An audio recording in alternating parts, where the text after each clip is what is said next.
Good morning, everybody.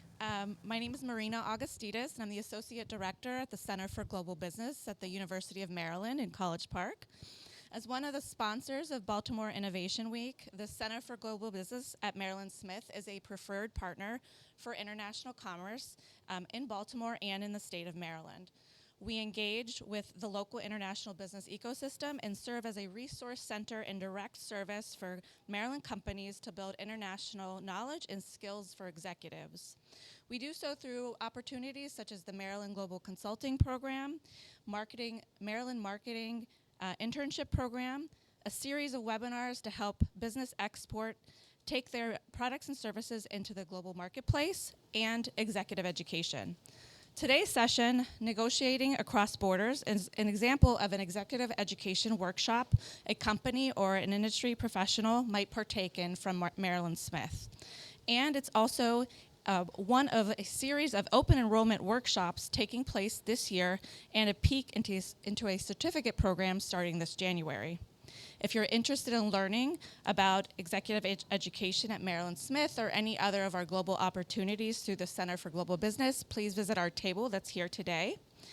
I have the pleasure of introducing this morning's session and our speaker, Dr. Relly Derfler-Rosen, Associate Professor of Management and Organization at the Robert H. Smith School of Business at the University of Maryland, College Park.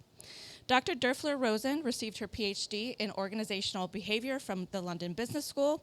Her research is focused on how the social context impacts employees' decision-making. In the session today, Dr. Derfler-Rosen will give you the opportunity to develop your cross-cultural negotiation skills in a low-risk learning environment, as well as to learn more about how to prepare for and to mitigate potential pitfalls in cross-cultural negotiations. Her presentation today is an example of what you would learn as part of her upcoming two-day workshop on building negotiation skills at our campus in DC from November 2nd through the 4th. Please join me in welcoming Dr. Derfler-Rosen. Thank you. Thank you so much, Marina, for the lovely introduction, and a pleasure to be here today. So I did kind of create this work.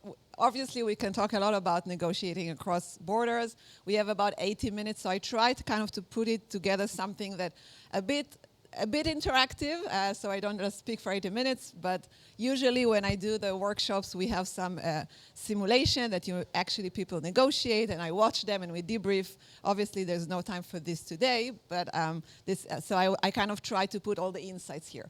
I do want to start with a thought experiment. And it is only thought, and I actually used to play this in my classes until one of my students dislocated his arm, which was a very traumatic experience for me. It never happened to anyone who used it before, but it happened to me. So I don't use it again, like in person, like doing that. But I like you to kind of think about it as a thought experiment. So imagine I would tell you that you cannot talk starting now, and we're going to do an arm wrestling competition, and every time you force your opponent's hand on the table, I give you $100. You earn $100. So I would do this in class. People would just turn to each other and would, be ready to do this arm wrestling. And I would count from 10 to 0. And most people would just, try to force their opponents on the table. But there would always be a couple of pairs or dyads that would understand what you can do that. What can you do here? To actually benefit both of you. Anyone has an idea, knows? Go ahead.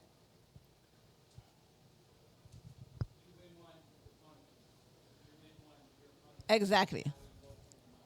Exactly. So instead of putting force and trying to win, and again, you cannot talk, but you just implicitly coordinate by letting go, doing as many times as possible, this on the table. So you can do, let's say, 20 like this in 10 seconds. Together you earned $2,000 because I said every time. Then you can split. Each of you earns $1,000, which is, of course, much better than arguing over the $100 for just one person. And even though it's a very simplistic exercise, it really just nicely summarizes how we want to look at negotiation. Right? So instead of something that, unfortunately, their mindset, and we'll talk about it later today, is a more kind of competitive, I have to win this other opponent, which is why I also put this wording here. In negotiation, we really want to generally look at something that is a joint problem solving, that we are engaging in some kind of a joint problem solving, trying to actually increase the gain for both of us, right? So one very, and probably some of you heard about it when you talk about negotiation, is actually the notion of enlarging the pie, right? So instead of just cutting the pie and kind of get whatever I can, just what we call claiming value, what we want to do in negotiation first is enlarge the pie. Make the pie larger, together earn both, and only then split. And when we enlarge the pie, we make sure that we create what we call win-win situation, or not leaving money on the table. Those probably are phrases that you've heard before. Now, what does this mean de facto is a really important notion in negotiation, which is what we call Pareto efficiency solution or agreements. So you can look at these graphs here, which I depicted here, party A outcomes and party B outcomes. And you can think about the numbers here as dollars. You can also think about it as utility points, whatever you like. And you can think about a deal, and so we are negotiating, and we are reaching a deal that is here at this point, in which party A has 2,000 utility points, party B also has 2,000 utility points, above the zero. So they both kind of gain, right? So this is a fine deal to make. However, this is not the best. It's possible, but there are actually better deals here, because I could go here to what we call the Pareto efficiency frontier and get a deal which actually gives both of us $3,000. So together we created $6,000 or utility point, right? So our goal is not to be here where it's fine for both of us, but actually to maximize each party's kind of gain. So if we reach a deal in which it's 2,000, which is 4,000 together, we created 4,000. We could have done a deal in which we each have 3,000, so we have 6,000 together. The difference, the $2,000, is actually money left on the table when we do not do that, when we do not cooperate, when we do not engage in the correct joint problem solving in order to increase the value for both of us. Now, so obviously we want to do that. However, generally in negotiation, we have what we call this negotiator's dilemma, which is really built from, and some of you may know the prisoner's dilemma, right? So two people are being interrogated in two different rooms for a crime they allegedly committed, and they cannot communicate and coordinate with each other. And then they have those two options to either cooperate with each other and stay silent, or to actually say that the other person did it, I didn't. So this is the prisoner's dilemma. And basically showing that if they both cooperate, they both actually gain more than if they both do not cooperate. So on this kind of parallel, there is what we call the negotiator's dilemma. So I don't know when I come to negotiate how much information I should reveal, how cooperative I should should be with the other person. And this decision will affect the outcome for me. So if I go back to my previous slides here, I mentioned the notion of Pareto efficiency. So I can be here on the point in which each of us has exactly the same 3,000. But I do not necessarily end up here, right? So I can be also on this point in which one person has close to 4,000, the other person is more 2,000, and this is also okay. This is also Pareto efficient, right? So maybe in this arm wrestling that you just said, it's kind of obvious, hopefully, that if we did that, we just divide the 2,000 that we created equally. But it's not always the case that we will know a priori that we divide equally the pie. Maybe I feel that I actually want to claim more from the pie because I have a noble cause that I want to promote in this negotiation, and this is okay, right? So, and the problem is that if I want to create and go there, I also need to cooperate. But if I'm the only one who is cooperating and the other party is not willing to share any information, is not being cooperative, it's going to end up, and this is here the negotiating dilemma. If I'm creating value by sharing information and being cooperative, the other party is just claiming value, but just taking what they need, not sharing anything, not being honest with me, then it ends up bad for me and good for them, and vice versa. And the good option will be this good, both of us actually creating value and cooperating, but in many cases we end up being in the bad situation because we're afraid that the other party might not cooperate and it will hinder our ability to actually gain from the negotiation. So we have this dilemma, which kind of the tension between claiming and creating, which will also be manifest, as I would argue, in cross-cultural negotiation. So culture, just quickly, the definition here, the unique character of a social group that kind of goes to norms, behaviors, values. Individuals have personalities, groups have those cultures, and one can say this is a functional solution to problems of social interaction or coordination. And there are all those, you know, it's a bit blurry for me, but like language and tradition and all religion or other things that are part of the culture. Let us now play a game. So if you can go to this link, either on your computer or your phone, it should work. I created a short one, so hopefully it works. It's t.ly/I_96, I guess. Let me know if it works for you. Works? Okay, good. So just a second, because I need to go on my end. Sorry, you can't see. Oh, sorry. Sorry.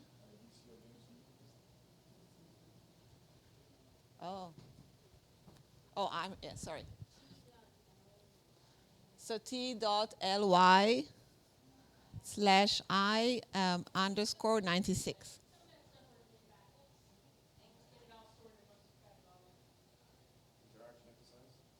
Interaction exercise, yes. Everyone managed to go there? Yes? All right, so let me open this, and I'll explain in a second what we're doing. Let me just see. Okay, perfect. I'm seeing that people have logged. I don't know you, so it will be like anonymous. So let me explain what we're doing. So we're going to play a game here in the room. Everyone is anonymous, so you don't know who you're playing with. But it's going to be the case such that half of you here will be assigned to be playing as player 1, and the other half will be player 2, right? It will be randomly assigned on the system. In a second, you will see that. And we're going to play this interaction game, and it will give you the instruction in a second, but I want to explain how it goes. So player 1, which will be the initiator, will have a sum of money. Let's say you have $100 that you get here, and you have to decide how much, if any, from this $0 to $100 that you have, you want to send to another person in the room. Again, anonymous person in the room. Once you send them this money, whatever sum of money you send them, it's going to be tripled. And so let's say you send them, and actually I have it on the slide as an example. This is just an example. Let's say that, you as number 1 had $100. Let's say that you decided to send them $50. They would actually get 150 instead of 50, so it will be tripled. Then they will have to decide, as the next stage, how much money they want to send back to you out of the whatever they got from you that was tripled. So let's say this is just an example. This responder, which will be player 2 in this room, sent back $40, so you got back $40. And if you look at the payoff, player 1, the initiator, they had $100, they sent 50, and then they got back 40. So together they have 90. Player 2 here, they got 150 because they got 50 that was tripled. They sent back 40, so now they're left with 110. Again, this is just an example. Now what I want you to do now, and I will open it on the system, is if you are player 1, you will see in a second that you are player 1. It will give you the instruction. You will have to make a decision how much you want to send to the other party. And again, it's anonymous, and we are playing it only one time. So I'm now enabling, of course, we have an unequal. Okay, so one will have to be observant here because we have an unequal number of people here, but it's okay. So I'm now, sorry, it's not published.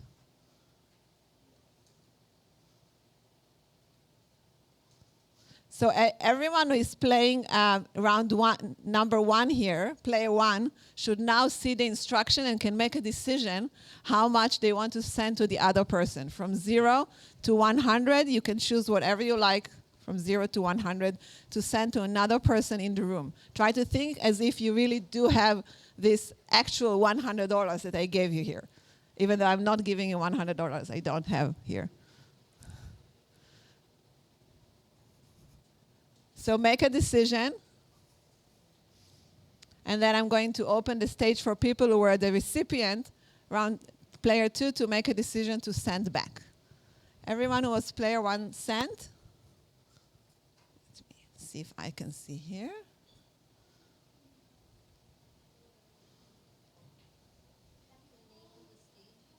Only for player one. So what do you see yourself as player one or player two?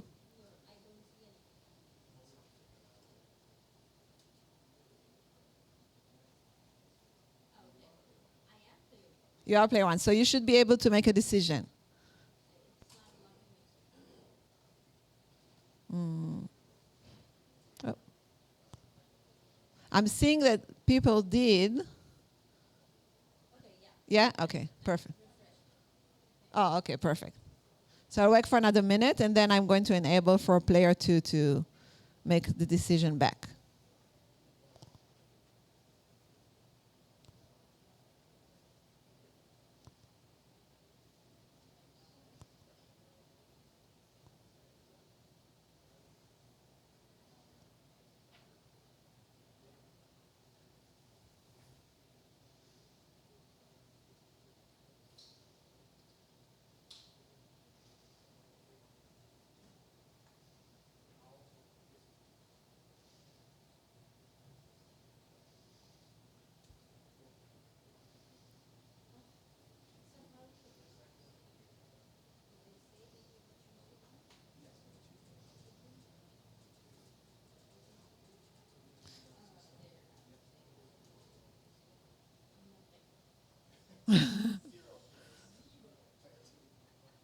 All right, I'm now enabling the second stage, which will be for those who are being player two.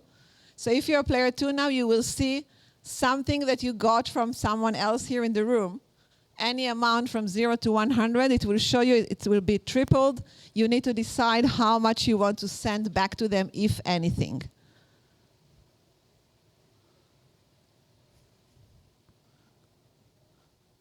So I'll give you 1 minute to make the decision.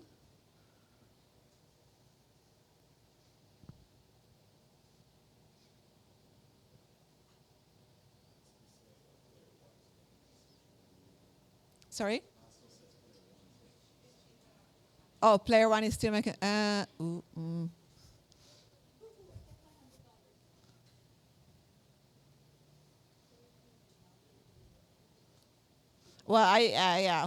I don't know who is because it's here in my classes. I know the people, and then I can tell you, well, I make a decision.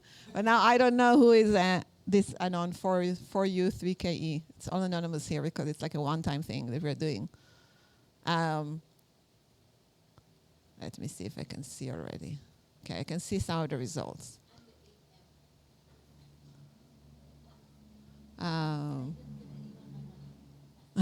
Yes, oh, I see that now. Okay.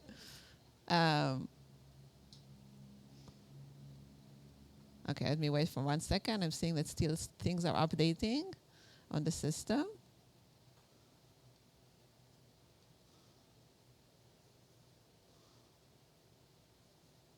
Okay. And again, I'm sorry if there were like, there was like an unequal odd number, so I couldn't have everyone play. Let me go back to my slides for a second. All right. So what we played now, the game, and I'll show you the results in a second, is not called, of course, the interaction exercise. I just didn't want to call it by its name. It's actually called the trust game. The trust game is being played and has been used a lot in research. I've been using it in my own research as well. And it's a very nice tool to actually get to a behavioral predisposition to trust another person. Because when I do research, I can ask someone, do you trust this person, or do you trust generally? And people can say, sure, I'm trusting. But until I actually have to actually trust, I don't really know if it's just social desirability or actually someone is trusting. So a nice way to do that is to actually play a game like that. And it has been played in the lab a lot with actual money. So not $100 to each participant, but actually giving a participant, let's say $10 or $20, and telling them to decide how much to send to another person with real money. And it's a nicely kind of illustration of trust, because the definition of trust is the willingness to be vulnerable to the action of another party, based on the expectation that the other party will perform a particular action, and without the ability to force them to do that, without the ability to monitor them. So trust has those kind of characteristic. It's making yourself vulnerable. It does include some risk. If there's no risk, then there is no trust needed here. It is also intentional, so I have to decide rather than being forced to trust. And it's also context dependent. So I may trust someone with my health, a physician. I may not trust them with my financials, right? This is generally about trust. Now let's look at the results, and this is a very small n here, right? It's a very small, usually I play it with classes of big number of people. But I do want to share the results, and hopefully you can kind of see more or less. And I'm sorting the results, and this is a great system that I've been using in all my classes. It's called iDecision Game. This is how my students do all the negotiation simulations. I mean, they negotiate also. This is just a quick exercise. But it nicely gives you the data immediately. So let me show you here. Again, all here it's anonymous because it's not a classroom and I know you and the students' names. It shows you here how much someone is player one decided to send and how much was sent back to them. And then I sorted this based on the payoff for player one. That is the one that is trusting here. What you can nicely see here, and this is, again, replicated in many studies, so I'm happy that even in such a small n, it actually works. And you know what, let's actually ask, if you're willing to admit, who is KRVBK? Can you raise your hand? Are you willing to expose yourself? Yes. Why did you send all the money that you had? All right. And more importantly, who is G9ZAM? Why did you send so much back to him? I mean, you don't know it. You didn't know it. One is, I was treating it like I didn't get the original $100 and I could have kept it for myself. Yeah. I got the original 100 and I kept it for myself rather than sending the whole.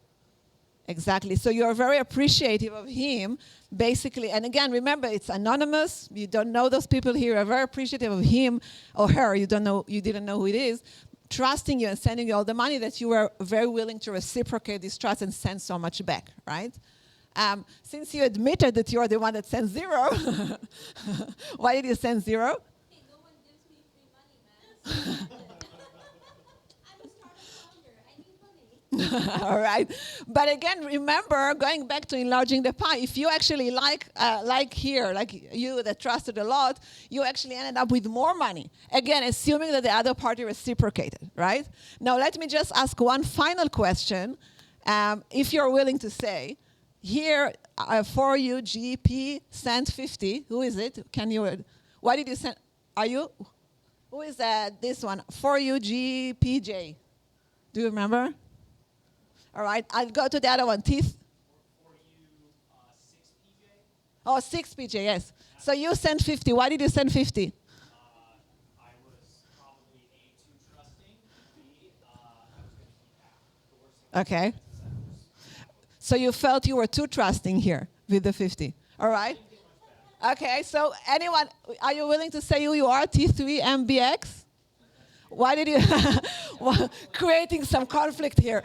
Why did you send only 10? Well, I want more money to spend. I want more money to spend on noble causes that I think are beneficial to people. Okay, and do you think that had he sent you all the money that he had, 100, you would have reacted like him?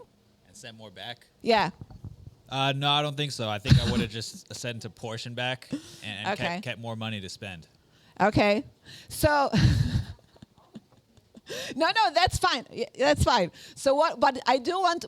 Sometimes when I ask this question, this is why I was trying to ask you again. Sometimes people tell me, you know what? I didn't send back to him much because he didn't really trust me. Had he really trusted me, or he or she, you didn't know who it is. Had they really trusted me, they would have sent me everything, right? Like you did to him. Had they really trusted me, since they really didn't much, I don't feel much of an obligation to send much back. And so the results here really exemplify what we find in research is that if you're playing this game, either trust fully, like you did, and then actually this usually gives you a lot of money back, or do not trust at all, like you did. But anything in between is actually not very helpful, because in many cases it's actually a signal of mistrust. Because if you actually distrust me, then send me everything if you're assuming that I will send you half. I will send you half back. So this is, and again, this is usually what's happening in this exercise. And thank you all for participating. I'd like to know who AT7RA is. Let's see. Who? Where? AT7RA, who didn't send me any money, who sent me 0. Well, but you sent them 0. They had nothing to send you back. This was the problem here. All right, so let's go back to the slides for a second. And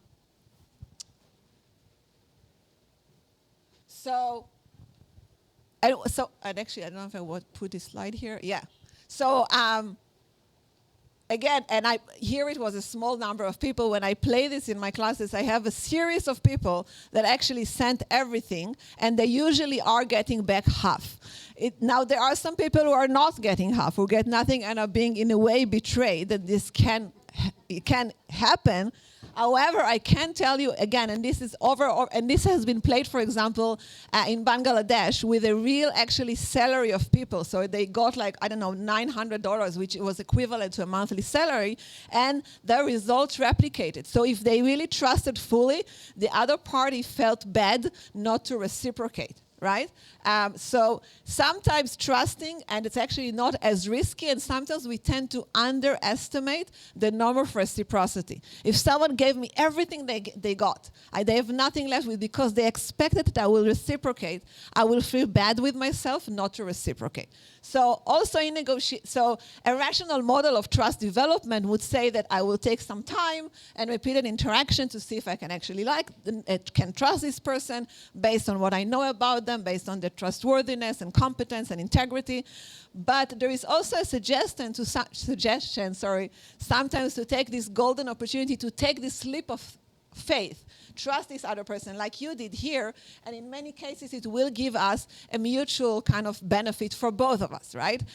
So remember this. Yeah, so this I talked about. Madan Pilutla was my PhD advisor. He wrote the seminal paper that shows if you're going to trust fully, trusting just halfway is actually signaling mistrust. And people do tend to reciprocate. Now, how is trust manifest in negotiation strategy and behavior, right? So let's go back to the negotiation.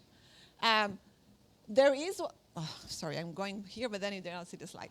There is what we call distributive behavior. This will be more about my effort or strategy in the negotiation to take more for myself. And this is usually through strategy that is called, and those researcher here, Jean Brett, we're going to watch her also for a few minutes soon, and our colleagues, they call it SNO, substantiating offers, right? This is more a strategy in which I'm going with offers. I'm using more things like ultimatum, final offer, threats, and kind of trying to push for myself.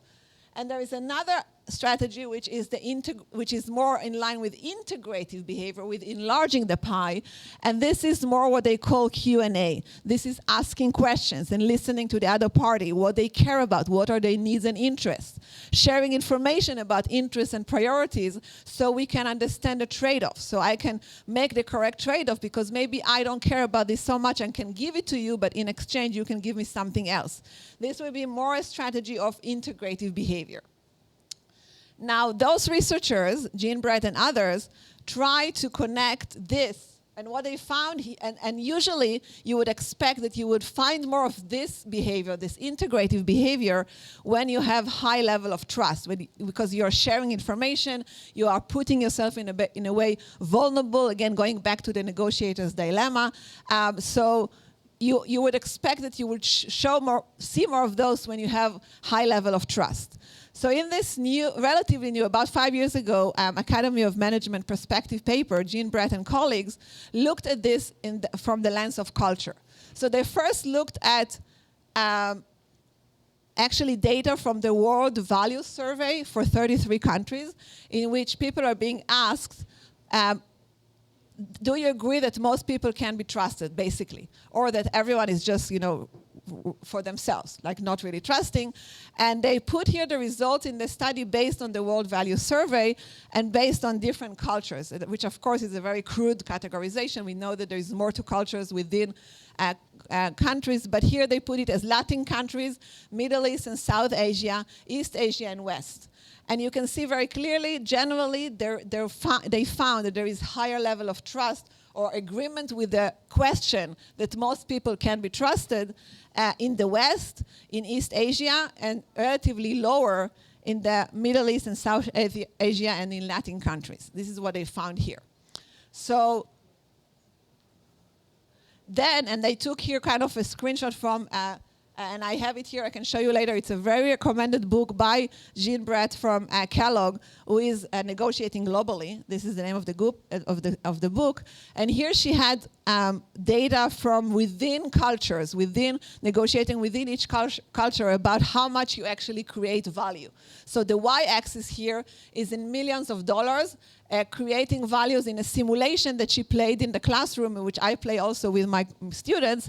And it's a buyer and a seller. So you can see it's stacked. Here is the buyer, here is the seller.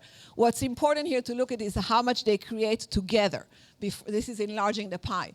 So she shows here, you can see different countries, and you can see that it doesn't really map only on the trust. Because you see here that, for example, Latin countries, including Brazil, seems to be lower on trust generally, which will be more in line with this integrative behavior that is likely to create more, leading to creating more value. However, you see that they actually created a lot of value here, even though they are a culture that is low on trust. So they actually explain in this paper how this is not just about trust. We have to look at another cultural dimension, which is called cultural tightness and looseness. So this is a concept that was developed by Michelle Gelfand. She actually used to be a psychology professor at UMD, where I'm at, and now she's at Stanford. And she developed this construct of loose versus tight cultures. So tight cultures will be cultures in which everything is very monitored by rules, and if you deviate from the norms of the rules, you're punished. You're very harshly punished. So there is less of an agency of behavior. You really need to do what is expected by the norm. In loose cultures, it is less the case. So there is more kind of a behavioral variation, and you are less kind of, penalized if you're deviating from the norm. So think about, and she actually wrote about it when COVID just started, and we had to conform with all the policies of wearing a mask, vaccine, and so forth. There were also a lot of articles how countries in which are more tight cultures, they were better handling COVID because people were just abiding by this. While in the US, for example, which is of course a very loose culture, it was hard to make people all go with, the conforming by the norms of putting a mask, taking the vaccine, and so forth. So here in this paper, they also put this dimension of tightness and looseness. And you can see, of course, you're not surprising in the West. It's a pretty loose culture. Latin countries also relatively loose. East Asia, Middle East, and South Asia are relatively more tight cultures. And when they put this together, this is what helped them also predict these negotiation strategies. So when you have high trust and tight culture, which will be, for example, like East Asia, you still see, even though East Asia is high on trust, they actually use more of the substantiating and offer strategies, which is coming more because of this tight culture. So and what they suggest is because the culture is tight, people are going by negotiation as something that is the norm, is something that is more competitive, aggressive, claiming value, and they're kind of going by this, so using more of those substantiating and offers. If you are low trust and tight culture, then, and this will be kind of South Asia, Middle East, then you are, and it kind of from both tightness and trust, you're more likely to use substantiating and offers. So this kind of diagonal kind of works even just based on trust. And in the one that is loose and low trust, like Latin countries, you actually see both. And they actually found that Brazil, which is relatively more loose, for example, both Brazil and Mexico are relatively loose, but Brazil is significantly more loose. This is why they're actually exploring more and doing more questioning and answer, which is what, if you go back to this slide, probably also what helps them arrive here. All right, now let's do like a polling for a second. So if you can go to this website, www.menti.com and use the code here. It will ask you a question. It will ask you actually this question: are negotiators across borders, so not within, across borders, are more or less likely to create value in negotiation? Remember, enlarging the pie, making for both of us both. What do you think?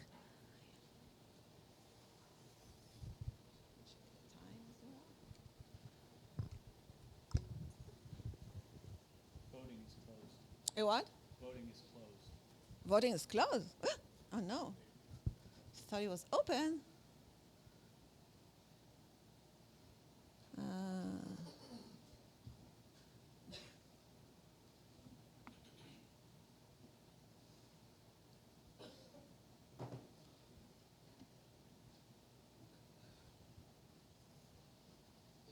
Oh, press C. Why does it? Oh, I didn't know it was supposed to be open. Is it open now? Yep. Oh, good. Okay, results are coming now.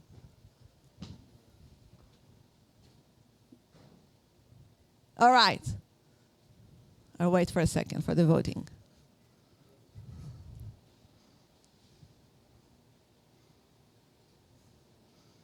All right, so the question was, are negotiators across borders more or less likely to create value? We have a majority of it depends. Who said more? And can say why? Marina, why do you think more?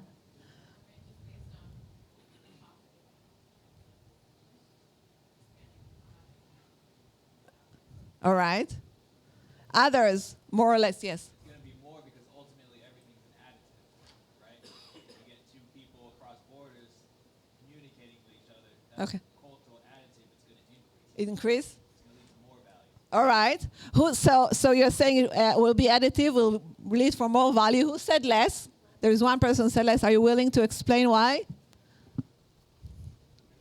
Or or most of you said it depends. So who said it depends, and depends on what?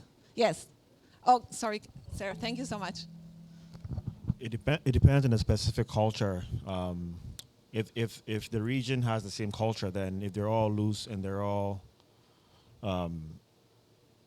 Trusting. right? But if they're, you can have two neighboring countries that might have one might be tight and one might be loose. So. Okay, so then you think So it will depends. not. It's a case by case. All right. Anyone? Jonathan, yes. Sorry, I know him, so. Yeah. I was thinking more along the lines of bias. So if one culture has a bias against another culture, that might influence how much value they could create. Mm-hmm. Yeah. And that depends on what the two cultures are. Yeah, that's a great point, what Jonathan is saying about bias and also, in a way, stereotyping, which we'll also discuss, hopefully, a little today as well.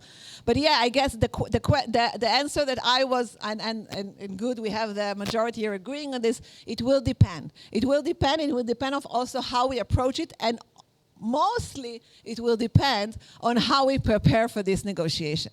I mean, and across all my negotiation classes, I talk about preparation as 80% of the success. In a cross-cultural context, preparation is even more important. There are other things that we need to prepare for. So, oops, sorry. I forgot I'm not in the slides. Let me do the slideshow back. All right.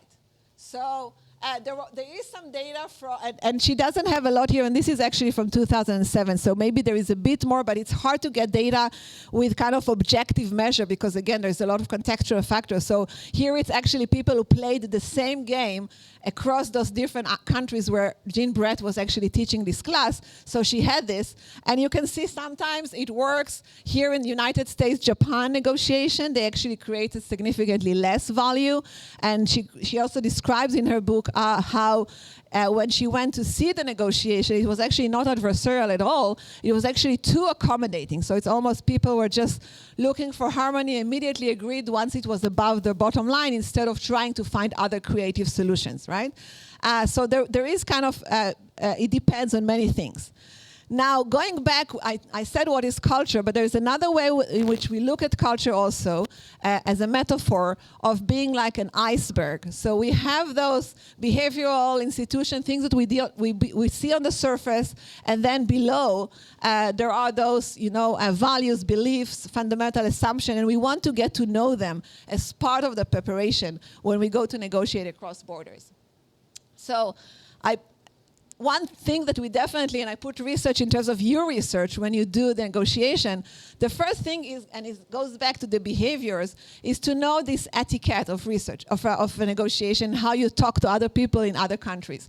So I took it from James Sabinius, is a Harvard Business School professor of negotiation. He has this really great insights, and I also recommend reading his articles, but so I just took a screenshot here about things that you want to think about, how you greet each other, what is the norm about eye contact, right? So in some of the East Asian cultures, you're not supposed to look at someone in the eyes, but in some of, in France, for example, you would want to look at someone in the eyes and show that you are connecting with them.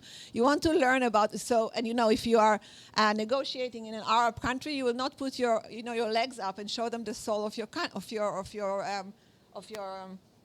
shoe, because it's very disrespectful. This is something that, of course, we need to prepare for, right? Which is, again, I'm not spending much time. I'm just saying this is something that you want to make sure that you're not violating normative behavior in terms of your etiquette when you go to negotiate in another country or negotiate with someone from another country. But more importantly for me, I want to go to those kind of fundamental assumption about how we behave and how we live. So the tight and loose was one of them. There is one that is called individualism versus collectivism, which is about do you put individual interest needs above that of the collective? So we know, for example, the U.S. is, of course, a very individualistic culture. You think about in East Asia, a lot of the cultures there are more collectivist. There is hierarchy versus egalitarianism. Do we have more power densities of hierarchy, or are we more kind of equal here? And this also has an effect in terms of how we do the negotiation. Harmony versus assertiveness.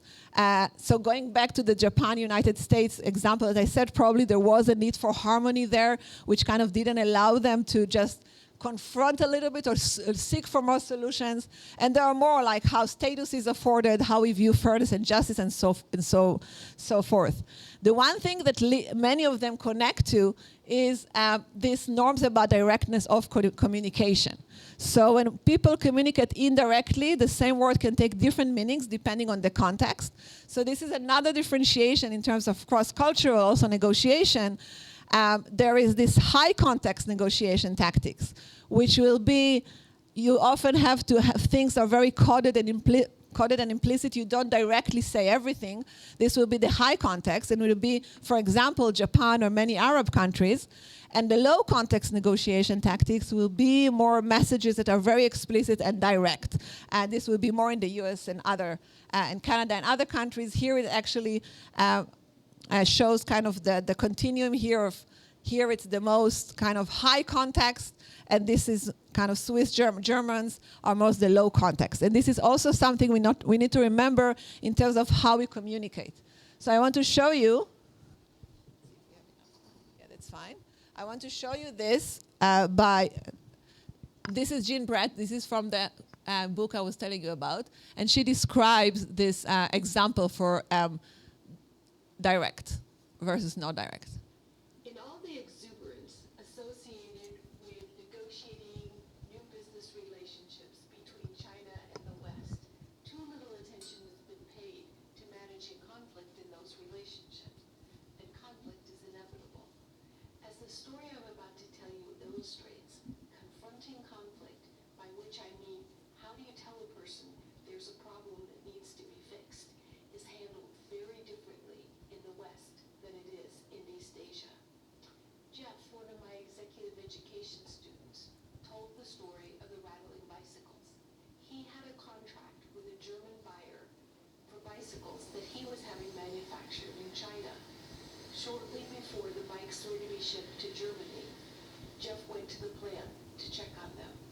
When he got there, he and the plant manager took a couple of the bikes off the line, rode them around in the countryside, and Jeff's bike rattled. He thought the plant manager's bike rattled too. So when they got back to the plant, Jeff handed over his bike, and then he turned to the plant manager and commented, "I think my bike rattled." And then he went back to Hong Kong.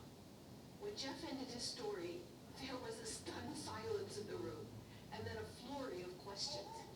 "You just went back to Hong Kong? You didn't check all the bikes? You didn't tell the plant manager that the Germans wouldn't accept rattling bikes?" "No," said Jeff. Finally, someone asked, "Well, why not?" And Jeff explained that he knew the plant manager knew why he had come. He was afraid that if he confronted the plant manager directly, the plant manager would lose face. He would feel disrespected and he would feel embarrassed. And in revenge, he might ship the rattling bikes. But Jeff thought if he was respectful, the plant manager would get the job done, fix the bikes, and ship them on time to Germany. Jeff understood the difference between direct and indirect confrontation of conflict. In the West, when we have a conflict, we tend to identify the problem, assign blame, and assign responsibility for the fix, and even tell what we think needs to be done. In East Asia, it's done much more indirectly. There's a signal that there's a problem, and an assumption that the responsible party will take responsibility and fix the problem. So if you're a Western manager working in East Asia, my advice to you is to be aware of subtle signals about problems and conflict. You might hear, for example, the term, "that would be difficult," or when you ask a question, you might get a story back in response, or you might hear a metaphor. It's okay to probe. What was the protagonist in the story thinking about, would you say? Or how's this metaphor interpreted in China? But what you don't want to do is point fingers, because in East Asia, people take roles and responsibilities very, very seriously. If for your peace of mind, you really have to make clear there's a problem that needs to be fixed, state your problem in tentative terms. Don't be definitive. Engage your counterpart in defining the problem and in defining the solution. Now, if you are an East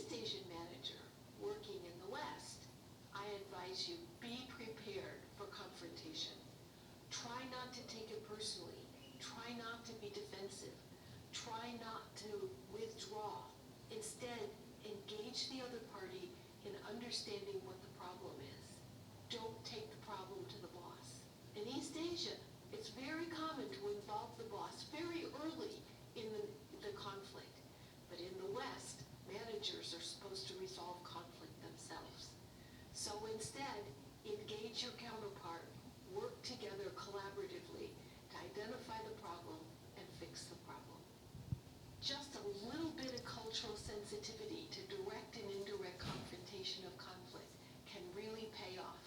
It did for Jeff. Those German buyers not only accepted the bikes, but they reordered.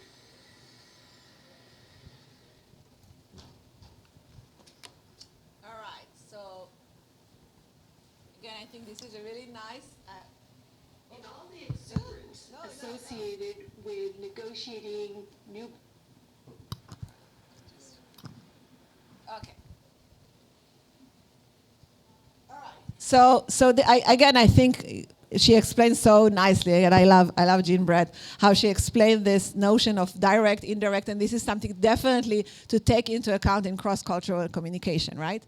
I also want to talk a little bit about, so kind of putting aside, not putting aside, it's actually coming to the national context. And this, again, James Sabinius from Harvard kind of talks about it elaborately, and I love the way that he talks about it, how when you are going to do a negotiation in another country, you have to, part of your preparation is to think about the national context and map the players. So don't just think about who you're going to, the specific company you're going to negotiate with, but think about what is the role of government? What are other formal or informal players that might be at the negotiation table without you kind of realize that they might be part of the negotiation? Think about who decides what. I put here this picture from Pirelli. You know Pirelli tires, right? So there is a very interesting story about when they were trying to acquire their German competitor, which is Continental Tires, Werk, I don't know how to pronounce it, something in German. So they were trying to acquire them, and they bought like a lot of shares there. They had that backup from Deutsche Bank.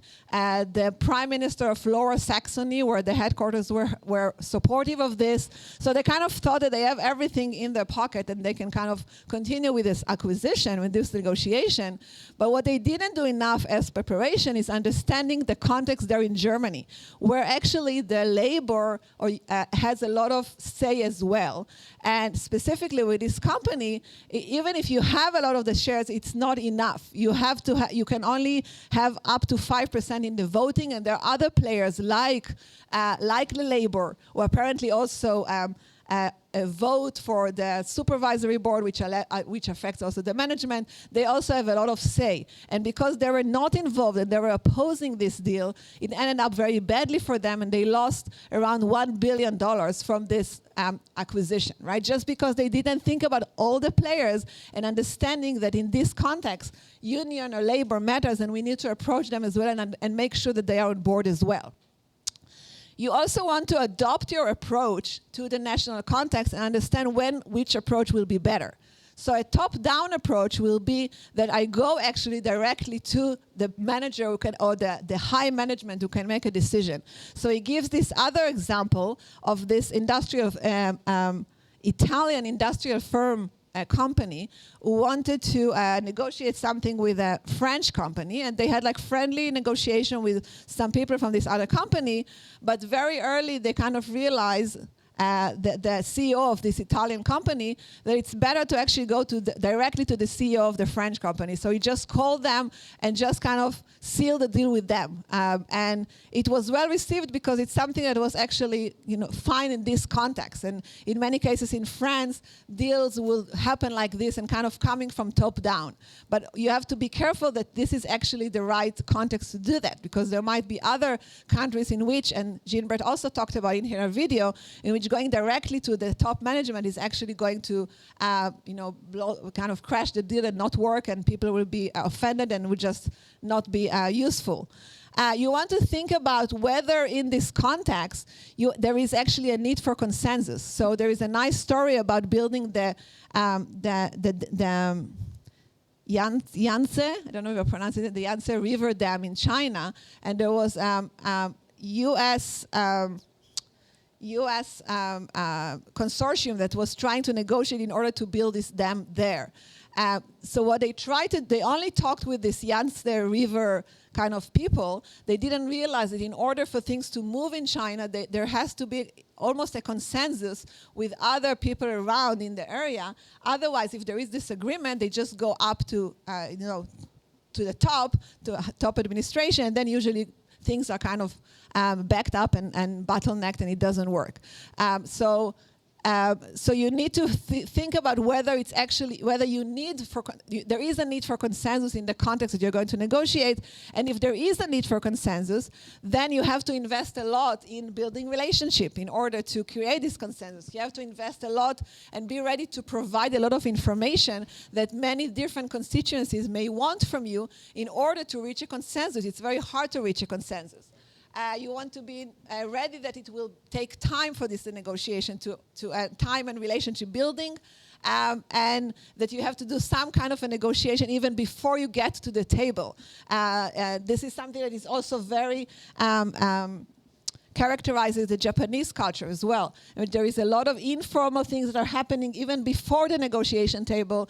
When you actually reach the negotiation table itself, it's almost as if everything is already kind of done, right? Everything has been done behind the scenes. So you want to understand this context as well.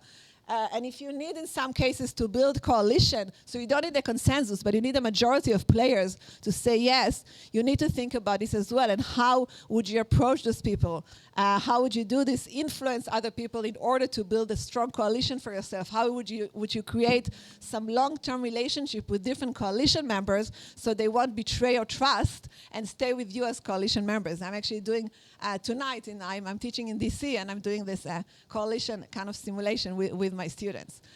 So you want to think about the national context as well. Now going back to trust and how to promote trust in cross-cultural negotiation. So we talked about taking the leap of faith, right? So, I mean, consider that as well, again, because on average, this game that has been played across the world is showing that people will reciprocate. We talked about a lot of preparation, understanding the context, communication, direct versus indirect communication. I also want a little bit to talk about structural, kind of, in a way, structural tools or practical tools that are true for any negotiation, but they can also help in cross-cultural negotiation. The first one is using packages, and I devote a lot of time in my classes to understanding how to do that, which of course we will not do now. But generally, when we have a negotiation across different issues, so the price, but also the delivery date and the financial terms and so other issues, we tend to go issue by issue and try to resolve, because it's hard to cognitively kind of deal with everything together as a package. But when we do it like that, when we go issue by issue, it just becomes a sequential distributive. Just I try to get everything on each of the issues instead of understanding the trade-off.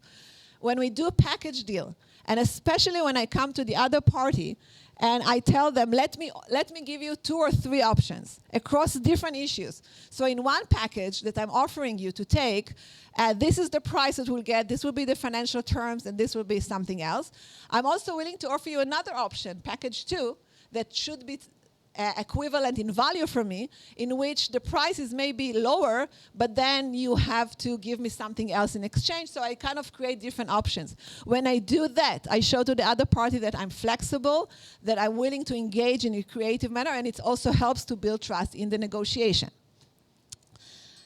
Another thing we can do is think about contingency contracts. And again, this is, I'll do it a bit quickly here, but there's a whole kind of theory around that. I do a simulation in my class in which there is a buyer and a seller, and it's all around selling a show, a TV show, right? And in this negotiation, when they get the information to do the negotiation, the buyer actually gets information that the ratings of the show, there is the rating, the higher the rating, the better for the revenue, of course. The buyer that buys the show thinks that there's about 70%, 50 and 20, that the show is not going to be ranked so highly. It's going to be in the lower ratings, more or less. There is about 20% it will be rated highly. This is the buyer. However, the seller actually gets their information about their show differently. They actually think that the show is going to be rated very highly. They are very much believing in the show that they are selling, and they see a lot of revenue generating from this. Now, when I let them negotiate in the classroom and I watch them, in many cases what happens is that they start arguing over so one person say, this show is going to give you this great revenues because it's going to be rated very highly, and the buyer says, no, I actually don't think it's going to be rated so highly, and I don't think it will give you this much revenue, and I'm willing only to give you this for the show.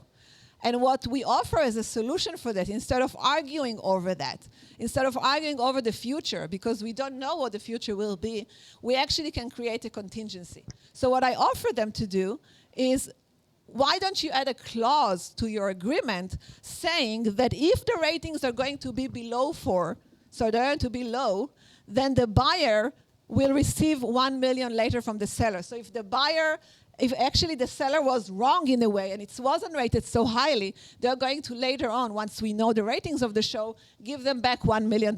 And the other way around for if the ratings are actually high. And in essence, if you're actually believing that this is what's going to be in the future, this should create positive value for both parties, as long as you believe that this is what's going to happen.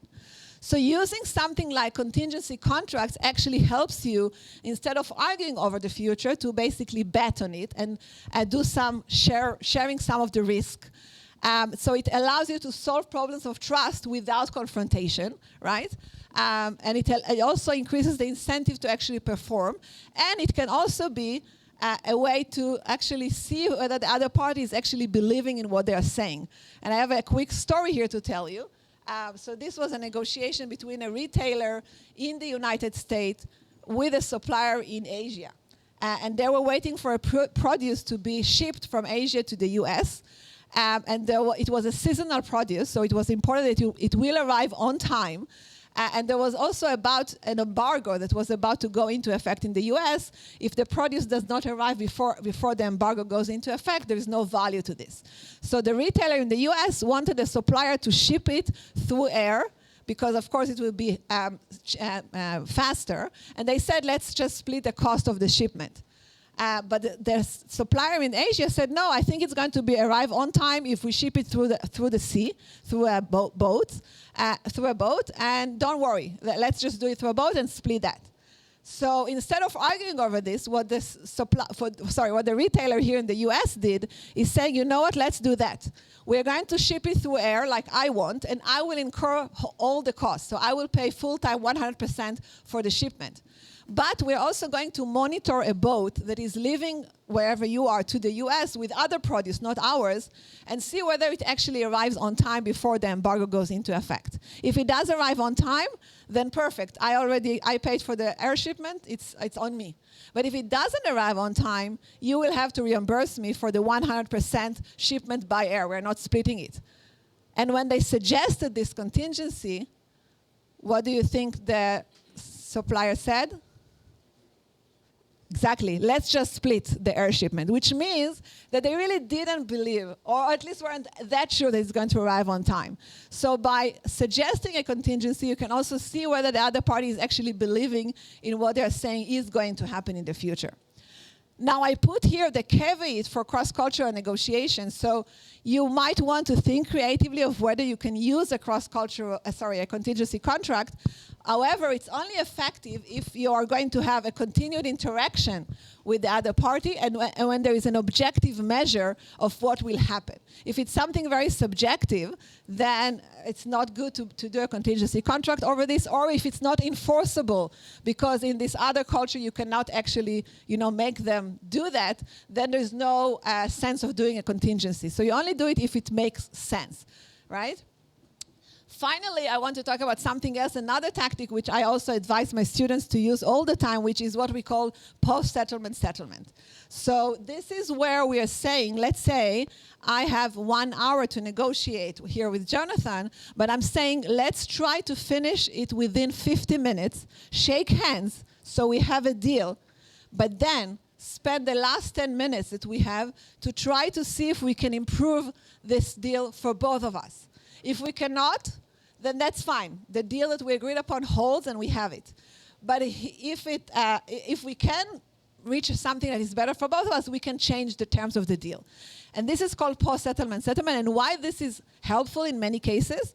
Because before we reach the deal, we have a bit of an anxiety. Are we going to actually reach a deal? I maybe want to reach a deal with this other person, but I don't know if this will. So I have this, anxiety to reach this agreement. Once I shook hands and I know, okay, we have a deal today, I'm kind of calmer now, and I'm sometimes in a more psychologically safe mindset to actually explore other options. So one of my favorite professors from London Business School, who is also a negotiation professor, told me this story of him negotiating for a photographer for his wedding. So he is a very crude negotiator, obviously, and he got a good deal that he thought was good for him. Then he got back to his home and talked with his back then fiance and said, you know what, I think I have a very good deal, but I don't think the photographer is very happy. And it's kind of risky to have a photographer in your wedding that is not very happy. Who knows what kind of pictures he will take of us. So he rang the photographer and said, listen, I know that we have a deal and I'm happy we have a deal, but I'm sensing that you might not be very happy with this deal. Is there anything I can do or we can change in the deal that might make you happier? And only at this point, the photographer said, you know what? Actually, my margins is in the number of photographers as opposed to the number of photographs. If we can add another photographer, and I don't know, and I'll give you this deal for photographs, well, I don't know exactly the details, it will be better for me. And this photographer, and my friend and professor agreed that it was great, and he had great pictures in his wedding. But the bottom line here is that it might be that the photographer was very anxious to reach a deal. Maybe he needed this deal, so he wasn't very forthcoming with what he needs, with what his interests were. And by using this post-settlement settlement, it allowed to kind of open more kind of a trusting environment. I can tell you more what I need and so forth. So this could be another tool to use also in cross-cultural negotiations. Let's go to this website. Again, do some polling. And let me see if I opened it.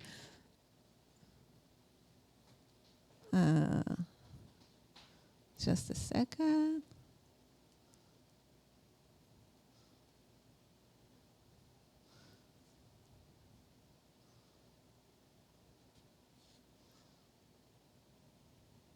Is it open? Can you see this? The number is 2388. Oh, I forget it's like this. 2388-2214. And the question is, are we overestimating the role of culture in negotiations? Yes, no, yes, and no. What do you think? Maybe I should block it, actually, so you're not influenced by other people.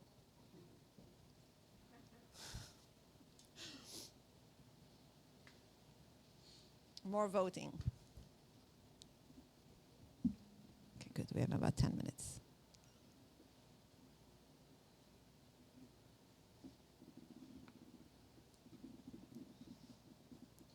All right, let's start, because we have about 13 minutes more. Overestimating. Who said yes and is willing to admit and say why? Yes, why do you think we overestimate? You. Yeah. Who has the microphone? Oh, this one is... Oh, I got one. Good. Can y'all hear me? Oh. Yeah. The reason why I say yes is because I work in like HR, DEI tech, and so I understand. So when I read overestimating, it depends how you interpret it. But when I read overestimating, people assume that negotiations are, embedded, or kind of the process is kind of already streamlined for you. But in reality, most people don't negotiate. So. Yeah. They don't know how to negotiate. Yeah, they don't either know how to, or they don't do it well. Because I literally went through a negotiation class and training, so like they don't actually do it well. So that's why I said yes. Yeah. So you're saying it doesn't matter actually the culture. This is why we're overestimating. It's just generally people. Okay. Those who said that we are not overestimating anyone. Yeah. Thank you. I would say, just to piggyback off what she just said, a lot of people are not good negotiators, nor do they know how. So you're not overestimating the role of the negotiation when you can give somebody the opportunity to show how to negotiate, and that you've taken the time to plan and you have the skill of negotiation. They start to trust you a bit more, and they may incorporate that into what they do. Yeah, so you're saying we actually do need to take this into account and incorporate it into the preparation as well. there were 3 people who said yes and no. Well, anyone, just one person, because we don't have much time, willing to say, what do you mean by yes or no? Why did you vote yes and no? Thank you, yes. So I think in one sense, body language can kind of be universal, minus some granular details that are different between cultures.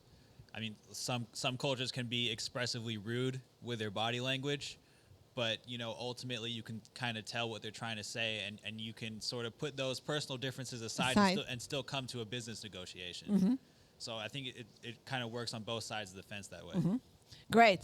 All right. So yes, I was kind of going towards this yes and no, of course. Always. Also, generally in psychology, everything is it depends. Yes and no. This will always be the correct answer. Oops, forgot to go to the slides. Sorry.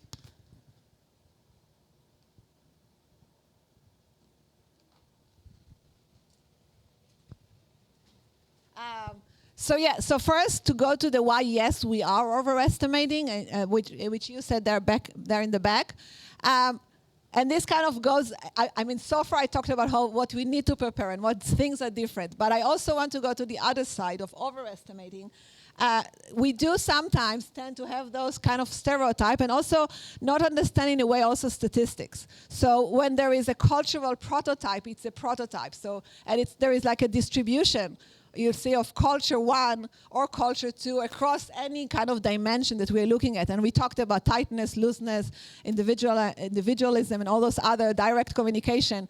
However, because it's a distribution, in many cases there is also a lot of overlap, right? So I may be high on the distribution of my culture or low, and that will actually overlap with another person. So we need to be careful and remember that not to fall prey to what we call the prototypicality error, that we're just I'm just judging you because you are from India, or because you are from China, or because you are like me from Israel.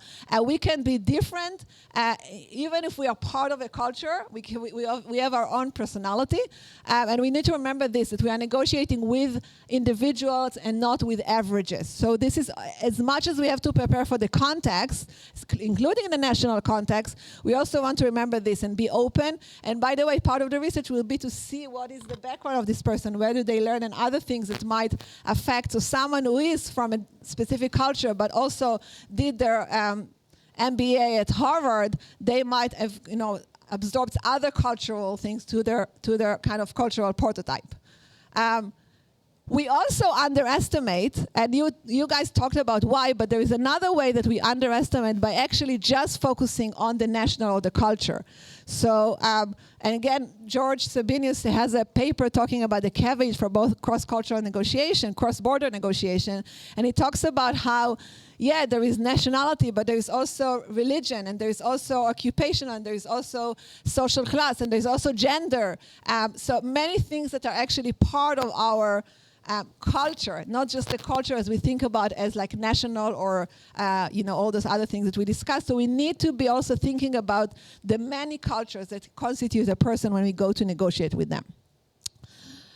So I want you to remember, and we are nearing the end, I want you to remember that when you're doing cross-cultural negotiation, you want to weigh culture against other important factors. So think about culture, but also think about the gender, the ethnicity, functional speciality, etc. Research the background. Cultural differences exist. They are small. Sometimes we are overestimating them, like you guys also said here. Also, you want to remember that things like deadline, distractions, emotional stressors, all of this will make people more likely to behave like the prototype. So when I'm in distress, I'm going back. I know personally, when I was in labor giving birth, and you are in stress, it hurts. And obviously I have an accent, I know I have an accent, but when I was in labor and I was suffering, I went back to my most Israeli accent. I remember the epidural didn't work, and I said, why is it not working? In the most Israeli accent it could be, when I go back to my, this. So the same with negotiation. When there are stressors, emotions, things, people will go back to more to the prototype, or more to whatever they come from. We also know that negotiators from different cultures use negotiation strategies that work well for them within the culture. We need to remember that we want to respond effectively and do the research that we discussed in order to respond well and to be a truly global negotiator.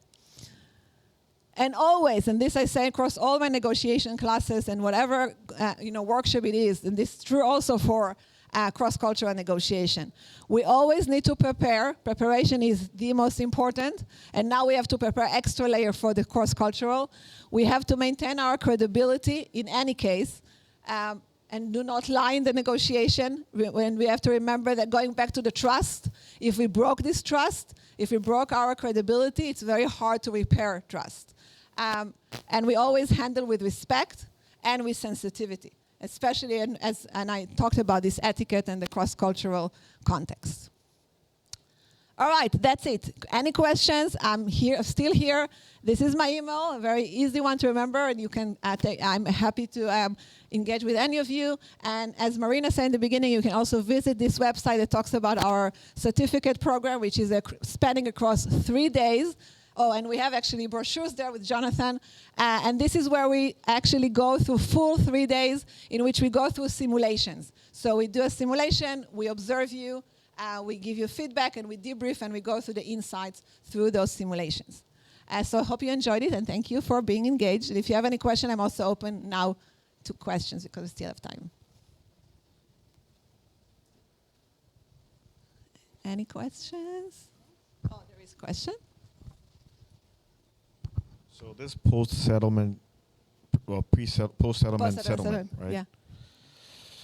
So some people might think that you're going back and forth. You're indecisive, right? Even though, especially if you're an entrepreneur, you want to just get it over with. So you agree on something, you go home, you think something different, you call your co-founder, they change their mind, you come back the next morning. But then the person at the 12th hour might think the decision at the 11th hour, you're not decisive. So how do you deal with that? Yeah, that's a great question. And I would say this is all depends on setting expectations in advance. This is why if you go through the negotiation and once you agree, you actually say, oh, no, actually, no, maybe there is something better, then it will create what you just described.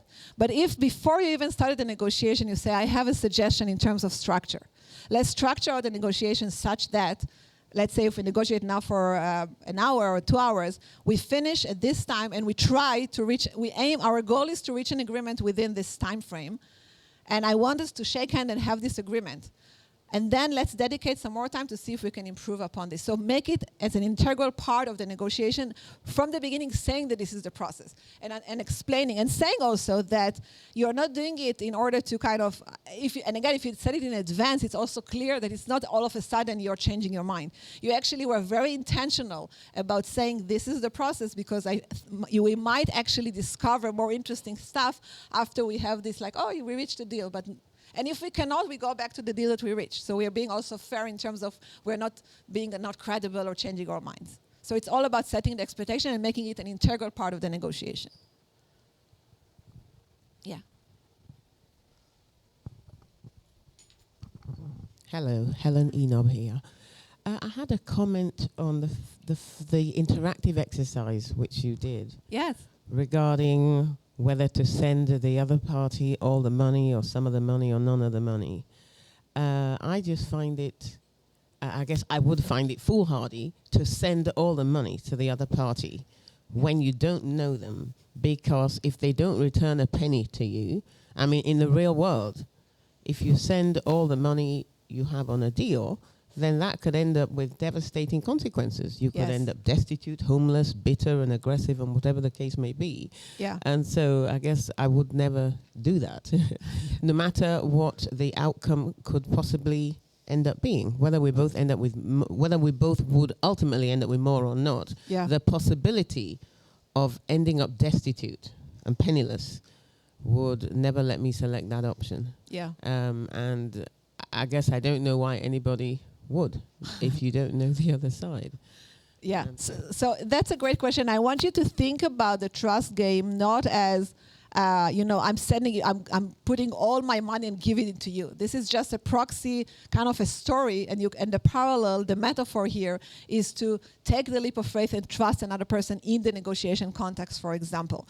Now, again, what you're saying is correct, that there is no, in a way, and this is, I think, the beauty of this case. So all those games started because people, behavioral economists basically, were kind of realizing that people actually do not behave based on economic rationality, because economic rationality would suggest what you're saying, like, I don't know you, most cases, so why would I say anything? People, but then when they went to the lab and played it, and also in the real world, many people sent in everything, and most people also where it has been reciprocated. So they're like, oh, okay, so people are not just rational players, they have maybe this, and it relates to social needs and the needs, and they kind of see it as a way to connect to the other party, and then the other party who actually gets it feels bad to go back home and think, oh, actually they trusted me fully and I didn't reciprocate at all.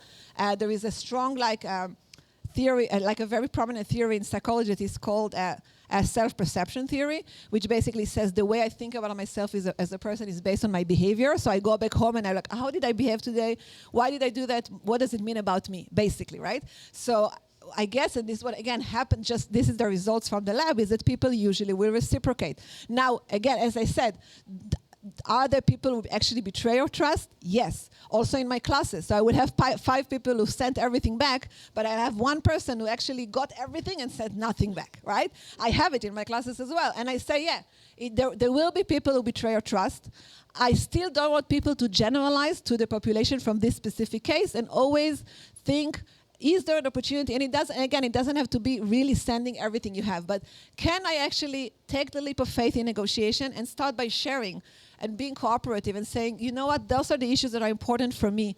What is important for you? Trying to take this leap of faith, and in many cases it will create. Sometimes it will not, and then maybe you will learn about this person. Maybe you either don't want to negotiate with them, or you want to negotiate in a different way with them. But it's actually it's a useful way to get to try to kind of build value for all. So take it more as a metaphor as opposed to sending. I mean, again, I don't know if all of us get $1,000 if we send all of this to the other person. But again, the message is that we're also underestimating how many people would actually reciprocate. We tend to underestimate that. Oops. Thank you. Hi, thank you very much for this. My question is, I guess, on the term goalpost moving, and so I've been in situations. What term? Goalpost moving. And so it's an expression of, after you've negotiated everything, you've come to the table, you've understand the cross-cultural context in which you're negotiating, you've signed the contracts, the person or the agency comes back to you and says, you know what, even after we sign that contract, it's still not working for us, and here's what we need. And so because there's a power dynamic there. Yeah. And they are the only ones that can do this type of work. Yeah. And they come back and they say, we're going to move the goalposts on you. I ran into that a couple years ago when I was working with a country. I was in the Peace Corps, and the country I was in, you negotiate everything just to buy like bags of sugar. You negotiate that. Yeah. I've taken strategic negotiation at Cary. This country and this agency we worked with for a very long time. So all of that, what you talked about, was there. It was laid out. The investigator trained in the United States, trained in England. So he understands how American thought mentality of what you went over. We were very upfront with him. We were very, do you have any questions? We were very responsive to the questions. And it just, after they signed the contract, 3 months later, they moved the goalpost on us. Yeah. And so how do you deal with that in that type of situation? Yeah, that's a difficult one about implementation or reneging on the negotiation. And you're right that probably here in this context, it's kind of unheard of and kind of trash your reputation, and people do that. But it could be something that is done in other. And I would say, first, it will be part of the research and preparation. And if this is the case, you would want to. And especially true and it goes back to mapping the context and the players, kind of understanding who has the authority from the beginning to seal the deal, and understanding how do you need to go about it in order to make sure that this does not happen. I don't have kind of a golden solution what to do after the fact once it's happened.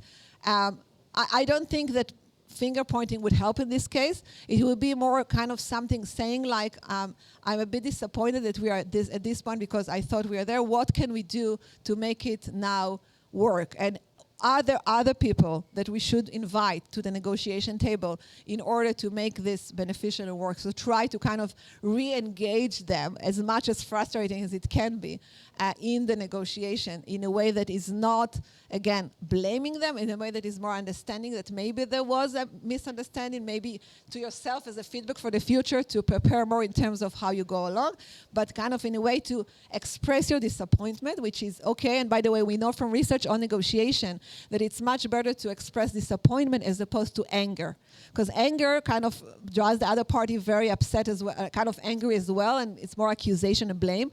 If I say to someone, I'm disappointed at you, like I would say to my kids, I'm disappointed, it's a much harder emotion to live with. So saying something like, I'm disappointed that we are at this point, given what we've been through, and given all the time and cost that went through, but I understand that maybe something was not, maybe let's try to re-engage and invite more people to the table if necessary, and so forth. You're welcome. Hi, thank you. So I'm running a startup, and sometimes we do fundraising negotiation with potential investors. And sometimes like different investors, they have like from different cultures. Some of them can be from Asia, I'm from China. And how do you coach potential college students, maybe in your class, on startup fundraising negotiation? Because sometimes they could be on purpose lowballing you, giving you a bad deal, and have more ownership of the company. So how do you advise on these type of situations? Yeah, that's a great question. That kind of goes back, and I think not even just to cross-culture, but generally to the negotiation. And again, I talk about it and we do simulations over this. Lowballing is something that is being used, is a distributive tactics to claim more value for yourself, right? And you have to make sure that you're not falling prey to this in the negotiation.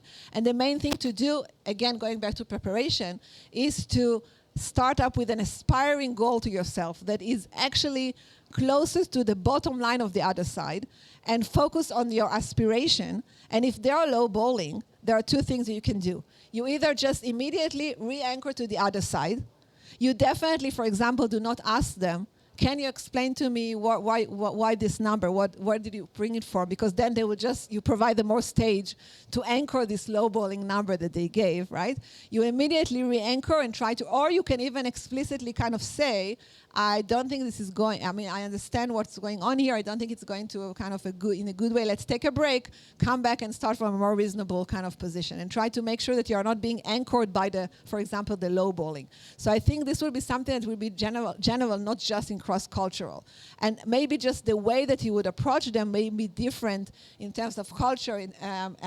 If you immediately re-anchor, or you kind of more explicitly tell them, I've been insulted by this offer, probably this would not work with some of the cultures. It's just better to just re-engage and so forth. And we're using this re-anchoring, sometimes even with a joke, if it's appropriate, again, to this culture, kind of using a joke and immediately re-anchor the negotiation to where you want it to go, as opposed to their lowballing. Thank you. All right, this will be the last one. Oh yeah, I think we are over time, sorry. I actually just wanted to ask a question, and it was similar to the gentleman in the back. I'm in sales, okay? So, you negotiate a lot. I negotiate a lot. And earlier in my career, of course, there would be that anger of, what's going on, This is the best thing since sliced bread. Why don't you want this? So I kind of devised and put together what I call ECR, or empathize, clarify, isolate, and respond, which is pretty much what you just described. And I wanted to kind of take a deeper dive into the clarification piece of it. What I like to do is find out what that actually is, because people don't want to let you know. And that empathy on the front end of letting them know, okay, I understand we've spent the past 7 weeks discussing this. I am disappointed. What is it exactly? And then when you isolate that, you can then respond to that, because people are used to being hit with anger. And I just wanted to get your feedback on that on that process. I love this, yeah, and definitely, and this is what you want to get to the core. So we talk in, I do also a dispute resolution simulation in my classes, which is a very difficult one because their emotions are very high, and things are interlinked and so forth. And I talk about this framework of power, rights, and interest. And power is in the, we always think about power like anger, aggressiveness. Then rights is more I deserve, you deserve, fairness. And interest is the core, is what you're talking about. What is your interest? Why did you come to the negotiation table? What is the problem that you're trying to solve? And trying to understand what in the interest and kind of trading on doing this log rolling. I'll give you something that is important for you. Then in exchange, you will give me something important for me. This is what we want to get. So kind of clarifying is actually going to this interest and trying to understand where and doing that will be helpful. Another thing that I like and I learned from Deepak Malhotra, who's a negotiation professor at Harvard, and this is specifically for sales, it's also okay to say, we've had all this conversation. I think it's clear to you what is the value I can bring you. If I were you, I would go and shop around, see other, and my door is open. And then give time. And in many cases, people will come back. And kind of they will appreciate the fact that you're actually saying to them, I want you to make an informed decision. I think I clarified what is my value, hopefully, after you did this interest and clarifying, and then I leave the door very open for them and easily open for them to come back instead of being upset with them that they are not kind of moving on the negotiation, in which case they usually will be less likely to come back. You're welcome. All right, thank you so much. We're a very engaging audience, so it was fun, small and engaging. Thank you. All right, we have some free lunch for you back in the kitchen.